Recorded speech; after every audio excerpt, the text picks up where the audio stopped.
और अब बात आज की सबसे बड़ी खबर की। नए संसद भवन का उद्घाटन आज हो चुका है और पीएम मोदी ने इसका उद्घाटन किया है। विधि विधान से सेंगोल की स्थापना भी की गई। वहीं सेंगोल के सामने दंडवत हुए हैं पीएम मोदी। पीएम ने श्रमिकों को सम्मानित किया और सर्वधर्म सभा में पूरी मोदी की कैबिनेट मौजूद रही। तो पीएम मोदी ने श्रमिकों को सम्मानित भी किया है। वहीं आज सर्वधर्म सभा में मोदी कैबिनेट मौजूद रही। बताना चाहेंगे कि विधि विधान से वैदिक मंत्रोच्चार के साथ नए संसद भवन का उद्घाटन किया गया और सेंगोल के सामने दंडवत होते हुए भी नजर आए पीएम नरेंद्र मोदी। तो पीएम ने श्रमिकों को सम्मानित भी किया इस दौरान और सर्वधर्म सभा में मोदी कैबिनेट मौजूद रही। तो इस वक्त की अहम जानकारी, बड़ी खबर आपको बता रहे हैं कि पीएम मोदी ने संसद भवन का उद्घाटन विधि विधान से किया और विधि विधान से सेंगोल की स्थापना भी की गई है। आपको बताना चाहेंगे कि ये 6 तस्वीरें आपके सामने, जहां सबसे पहली तस्वीर में आप देख सकते हैं कि नए संसद में पीएम नरेंद्र मोदी नजर आ रहे हैं और दूसरी तस्वीर में नए संसद में पूजा अर्चना होती हुई नजर आ रही है। तीसरी तस्वीर उस वक्त की है जब सेंगोल की स्थापना की गई और नए संसद का उद्घाटन जिस वक्त हुआ उस वक्त की भी तस्वीर आपके सामने। पीएम मोदी आज कामगारों को सम्मानित करते हुए भी नजर आए और सेंगोल के सामने पीएम नरेंद्र मोदी दंडवत भी हुए। तो तमिलनाडु के अधीनतम संतों ने पूरे विधि विधान से अनुष्ठान कराया और पूजा में प्रधानमंत्री मोदी और लोकसभा अध्यक्ष ओम बिरला बैठे हुए थे। धार्मिक अनुष्ठान के बाद अजनम संतों ने प्रधानमंत्री नरेंद्र मोदी को सेंगोल सौंपा, जिसे नए संसद भवन में स्थापित कर दिया गया है। नए संसद भवन के उद्घाटन से जुड़ी हुई ये 6 तस्वीरें हमने आपके सामने टीवी स्क्रीन पर दिखाई हुई हैं, जो आप देख सकते हैं कि सुबह से लेकर अब तक यहां पर क्या कुछ कार्यक्रम देखने को मिला। वहीं प्रधानमंत्री नरेंद्र मोदी ने आज नए संसद भवन का उद्घाटन कर दिया है और इस उद्घाटन कार्यक्रम का कई विपक्षी दलों ने विरोध भी किया और इस कार्यक्रम का उन्होंने बहिष्कार भी किया है। वहीं बताना चाहेंगे कि तमिलनाडु के अजनम संतों ने पूरे विधि विधान के साथ यह अनुष्ठान कराया और पूजा में प्रधानमंत्री मोदी और लोकसभा अध्यक्ष ओम बिरला भी मौजूद रहे। तो धार्मिक अनुष्ठान के बाद अजनम संतों ने प्रधानमंत्री नरेंद्र मोदी को सेंगोल सौंप दिया, जिसे नए संसद भवन में स्थापित कर दिया गया है।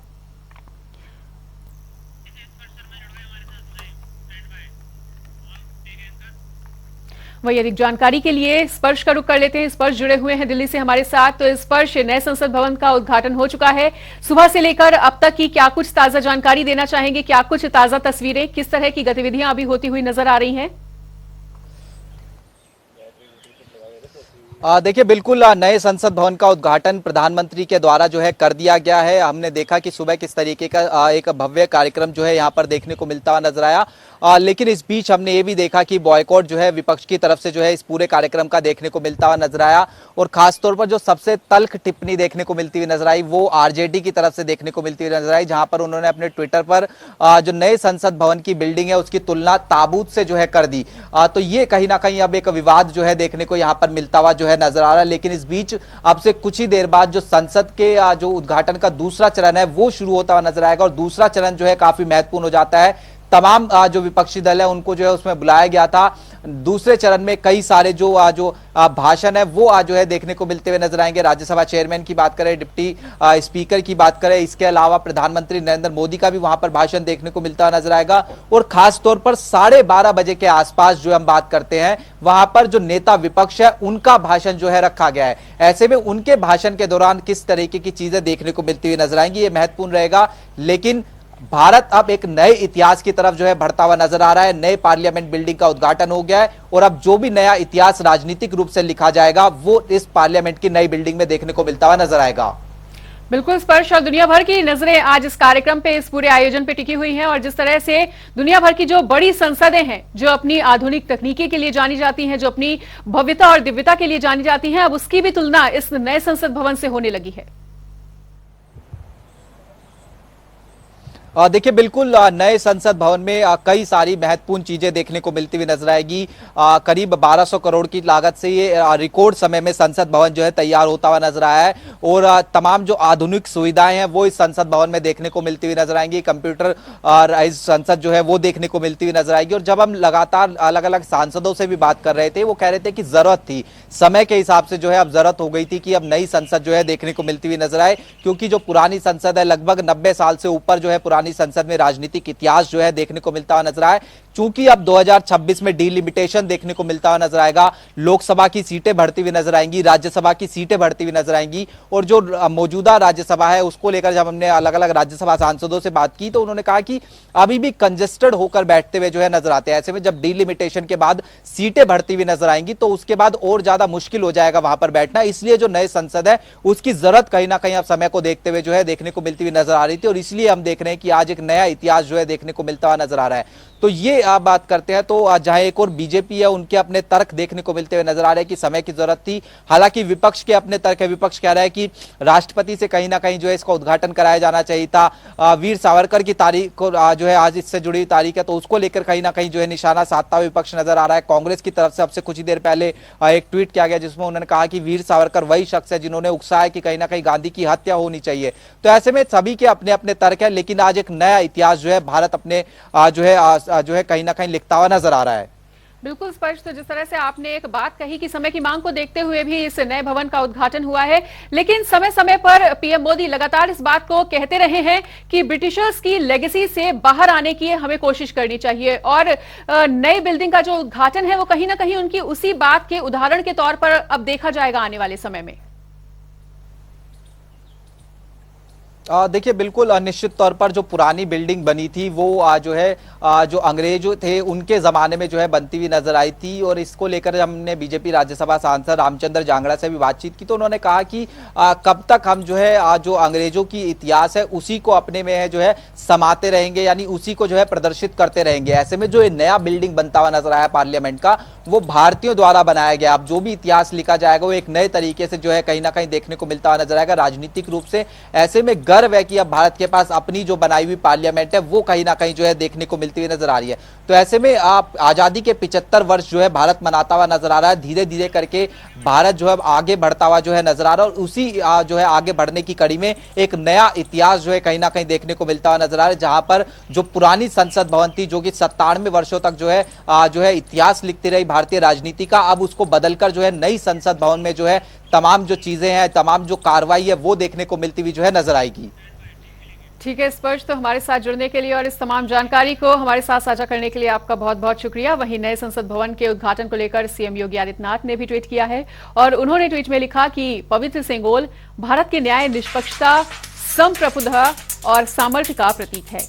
तो सीएम योगी आदित्यनाथ ने यह ट्वीट किया है और उन्होंने कहा कि संसद भवन में वैदिक मंत्रोच्चारण के साथ सेंगोल की स्थापना हुई है और भारत की सांस्कृतिक धरोहरों तथा उत्कृष्ट लोकतांत्रिक मूल्यों के प्रति सभी देशवासियों के आदर और विश्वास की समेकित अभिव्यक्ति है। वहीं लोकतंत्र के इतिहास में एक नया स्वर्णिम अध्याय आज जुड़ा है।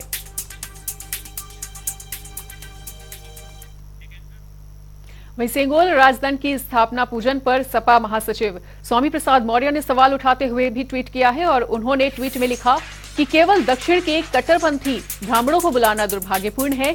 सभी धर्मगुरुओं को आमंत्रित किया जाना चाहिए था और इससे बीजेपी ने अपने दूषित मानसिकता को दर्शाया है। तो स्वामी प्रसाद मौर्य एक बार फिर से इस तरह का बयान देते हुए नजर आए हैं अपनी ट्वीट के माध्यम से और उन्होंने ये तमाम बातें कही। इसी बीच एक बड़ी खबर का रुख कर लेते हैं। बड़ी खबर, अहम जानकारी आ रही है इस वक्त के सामने। इस वक्त का एक और बड़ा अपडेट बता दें, लोकसभा चुनाव को लेकर बीजेपी की बैठक आज होनी है और पीएम नरेंद्र मोदी ने ये बैठक बुलाई है। तो बीजेपी शासित राज्यों के सीएम भी इस बैठक में शामिल होंगे और 5 बजे बीजेपी मुख्यालय पर इस बैठक का आयोजन होगा। वहीं सीएम योगी आदित्यनाथ भी बैठक में शामिल होंगे और सीएम योगी आदित्यनाथ के साथ ही सीएम पुष्कर सिंह धामी भी इस बैठक में मौजूद रहेंगे। तो इस वक्त की बड़ी खबर, बड़ी जानकारी आपको बता रहे हैं। इस बीच एक और बड़ी जानकारी का रुख कर लेते हैं। बड़ी खबर, बड़ी जानकारी आ रही है इस वक्त के सामने। भाजपा विधानमंडल दल की बैठक है आज। इस वक्त की बड़ी जानकारी, भाजपा विधानमंडल दल की बैठक भी आयोजित होने जा रही है और बैठक में एनडीए के सभी विधायक मौजूद रहेंगे। तो सीएम योगी आदित्यनाथ सहित डिप्टी सीएम भी इस बैठक में मौजूद रहेंगे और कैबिनेट समेत सभी मंत्री भी बैठक में शामिल होंगे। विधान परिषद उपचुनाव को लेकर यह बैठक आयोजित होगी और एमएलसी की 2 सीटों पर चुनाव को लेकर बैठक का आयोजन किया जा रहा है और चुनाव को लेकर मतदान मॉक पोलिंग भी की जाएगी। भाजपा विधानमंडल दल की भी बैठक आयोजित होती हुई आज नजर आने वाली है और बैठक में एनडीए के सभी विधायक मौजूद रहेंगे, कैबिनेट समेत सभी मंत्री मौजूद रहेंगे। वहीं सीएम योगी आदित्यनाथ के साथ ही डिप्टी सीएम भी इस बैठक में शामिल होंगे। तो एमएलसी की 2 सीटों पर चुनाव को लेकर बैठक में चर्चा होती हुई, मंथन होता हुआ नजर आने वाला है और चुनाव को लेकर मतदान मॉक पोलिंग भी की जाएगी। तो इस वक्त की बड़ी खबर, बड़ी जानकारी, भाजपा विधानमंडल दल की आज बैठक होनी है और इस बैठक में एनडीए के तमाम विधायक मौजूद रहेंगे।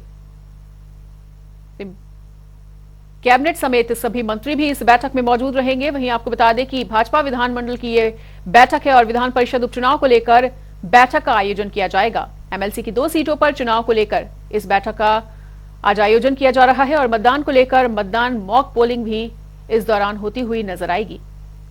तो बैठक में एनडीए के सभी विधायक मौजूद रहेंगे और भाजपा विधानमंडल दल की ये बैठक है, महत्वपूर्ण बैठक होगी।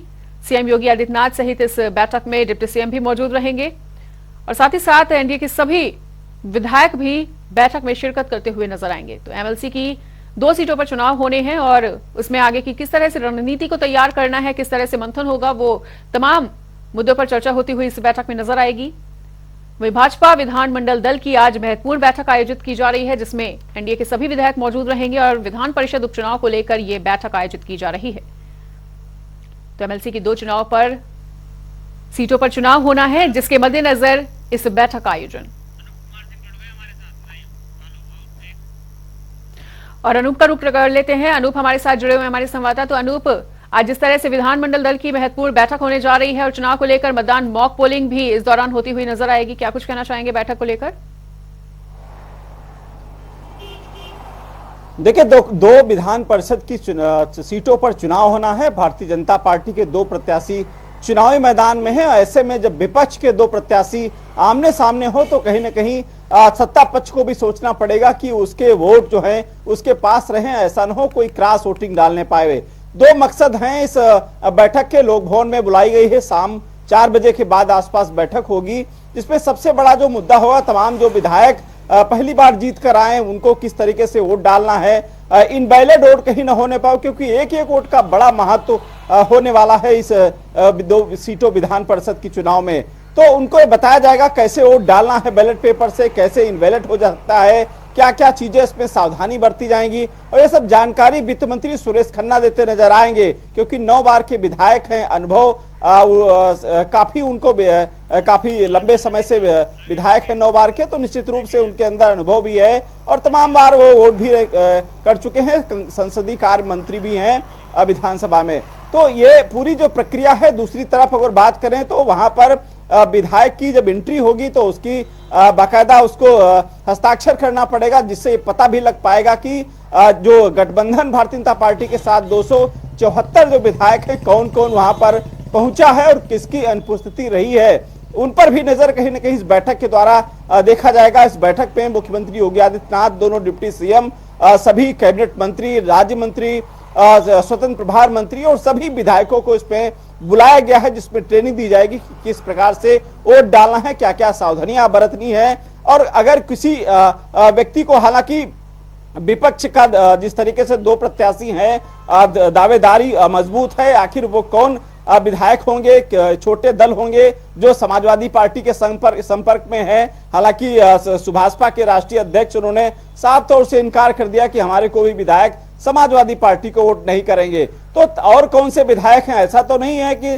भाजपा में सेंधमारी चल रही है। ठीक है अनूप, बिल्कुल। तो इस तमाम जानकारी के लिए और हमारे साथ जुड़ने के लिए आपका बहुत बहुत शुक्रिया। वहीं भारतीय जनता पार्टी ने अपने चुनावी घोषणा पत्र में समान नागरिक संहिता को भी शामिल कर लिया है और वहीं अब धामी सरकार इस कानून को लागू करने के लिए कमर कस चुकी है। समान नागरिक आचार संहिता का मसौदा तैयार करने के लिए विशेषज्ञ समिति ने सभी दलों की बैठक कर मंथन भी किया और आगे भी मंथन होता हुआ नजर आएगा।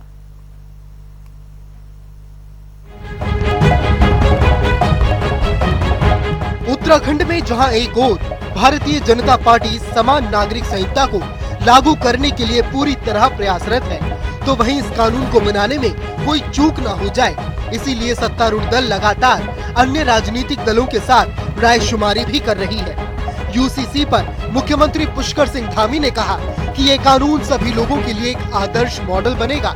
इस कानून के तहत यहाँ के नागरिकों और राज्य का विकास होगा। आगे उन्होंने सभी नागरिकों और विपक्षी दलों से इसमें सहयोग करने की भी अपील की है।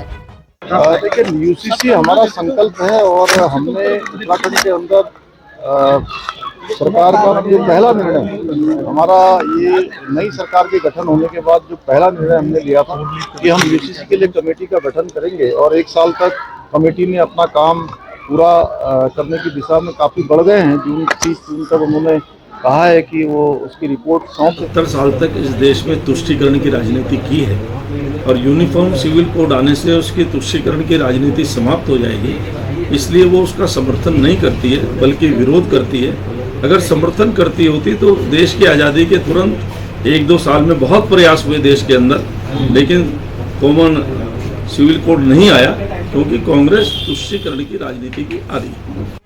वहीं जब बात की जाए राज्य के विपक्षी दलों की, तो वो इसे लागू करने का कड़ा विरोध कर रहे हैं। विपक्षी नेताओं का कहना है कि देश के नागरिकों के लिए जब भारतीय संविधान के जरिए प्रदत्त कानून पहले से है, तो उत्तराखंड में इस संबंध में दूसरे कानून बनाए जाने की क्या जरूरत है। भारतीय जनता पार्टी कुछ ज्यादा ही गरम खाना चाह रही है और डर इस बात का है कि कहीं मुंह न जला बैठे। जहां तक कांग्रेस के इसमें शामिल होने का सवाल है, तो कांग्रेस पार्टी के माननीय अध्यक्ष जी को बैठक में सम्मिलित होने का आमंत्रण जरूर प्राप्त हुआ था, लेकिन आमंत्रण प्राप्त होते ही हमने 2 बार समिति के संग पत्राचार करके कुछ जानकारियां जुटानी चाहिए। हमने यूनिफॉर्म सिविल कोड का मसौदा मांगा, हमने ड्राफ्ट भेजने के लिए कहा, हमने कहा कि पृष्ठभूमि जब तक आप नहीं देंगे तो हम तब तक अपने सुझाव नहीं रख पाएंगे। समान नागरिक कानून को लेकर वरिष्ठ पत्रकार अशोक पांडे ने कहा कि ये कानून अपने आप में कई खूबियों को समेटे हुए है, सभी राजनीतिक दलों को इसका सम्मान करना चाहिए। आगे उन्होंने खेद जताते हुए कहा कि सत्तारूढ़ दल के अलावा कोई भी राजनीतिक दल इस कानून के पक्ष में नहीं है। भारतीय संविधान अलग अलग कानून प्रदत्त करता है और इस संबंध में कानून पहले से भी बने हुए हैं और समान नागरिक संहिता का जहाँ तक सवाल है, तो उत्तराखंड मुझे लगता है कि पहला राज्य होगा अगर यहाँ पे ये लागू होती है और इसका मसौदा तैयार करने के लिए एक विशेषज्ञ समिति का गठन किया गया है और इस समिति ने रायशुमारी के लिए लगभग सभी दलों को बुलाया था, जिसमें कांग्रेस और आप और एक आध और कोई दल थे जो शामिल नहीं हुए। वहीं जब जनता से बात की गई तो उन्होंने अपना स्पष्ट रुख रखते हुए कहा कि ये कानून राज्य के लिए काफी ज्यादा फायदेमंद होगा, क्योंकि इस कानून के पारित होने से आपसी भेदभाव समाप्त हो जाएंगे। सभी लोगों के लिए समान कानून बनने से तरक्की की राह भी खुलेगी।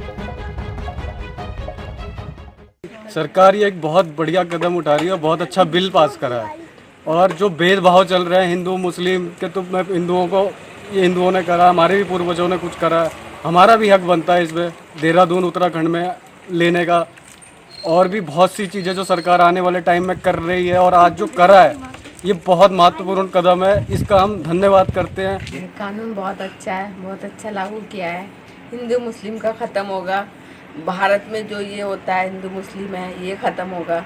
हिंदुस्तान हिंदू मुस्लिम किसी का नहीं है, ये सबका है। ये जो झगड़े लड़ाई झगड़े चलते हैं ये हिंदू का है, ये कुछ नहीं है। मंदिर मस्जिद सब एक है, सबको मानना चाहिए। अगर इंसान ये समझ के चले तो फिर मेल मिलाओ ये तो कुछ रहेगा ही नहीं। 2022 के चुनावी घोषणा पत्र में भारतीय जनता पार्टी ने यूसीसी यानी कि यूनिफॉर्म सिविल कोड को लागू करने की बात कही थी। वहीं इस बाबत मुख्यमंत्री पुष्कर सिंह धामी के नेतृत्व में यह यूसीसी को लागू करने के लिए भारतीय जनता पार्टी ने कमर कस लिया है। जब बात की जाती है यूसीसी को लागू करने के लिए, तो भारतीय जनता पार्टी ने प्रमुख विपक्षी दलों को भी इसमें रायशुमारी के लिए बुलाया, लेकिन प्रमुख विपक्षी दल ने इसमें आने से इनकार कर दिया। उन्होंने स्पष्ट रूप से कहा कि इसमें उनका आने का कोई वजह कोई कारण नहीं है। यूँ तो प्रमुख विपक्षी दलों के द्वारा लगातार यूनिफॉर्म सिविल कोड का विरोध किया जा रहा है। अब देखना यह है कि यूसीसी का विरोध तो यह कह रहे हैं, लेकिन जब बात की जाती है जनता से, जनता की जब रायशुमारी मांगी गई तो उन्होंने स्पष्ट रूप से कहा कि यूसीसी यानी कि यूनिफॉर्म सिविल कोड जो लाया जा रहा है स्टेट में, वह बिल्कुल जनता और राज्य के लिए भलाई का ही काम करेगा, क्योंकि इससे सभी को समान कानून, समान नागरिक का कानून मिलेगा। यानी एक व्यक्ति के लिए, चाहे वो हिंदू हो चाहे वो मुस्लिम हो, सभी के लिए समान कानून होगा, जो कि बहुत आवश्यक है। अभी तक सभी कानून हिंदुओं के लिए, मुस्लिमों के लिए और ईसाइयों के लिए अलग अलग कानून हैं, लेकिन इस कानून को लाने से सभी व्यक्ति कानून के नज़र में समान हो जाएंगे। अब देखना यह है कि मुख्यमंत्री पुष्कर सिंह धामी जो लगातार इसको लागू करने का प्रयास कर रहे हैं, वह कहां तक अपने मकसद में कामयाब हो पाएंगे और कब तक जनता को यूनिफॉर्म सिविल कोड का फल मिलेगा और कब तक जनता इसे कानून के रूप में देखती है। कैमरा पर्सन रोहित के साथ मैं यशराज आनंद, जनता टीवी, देहरादून।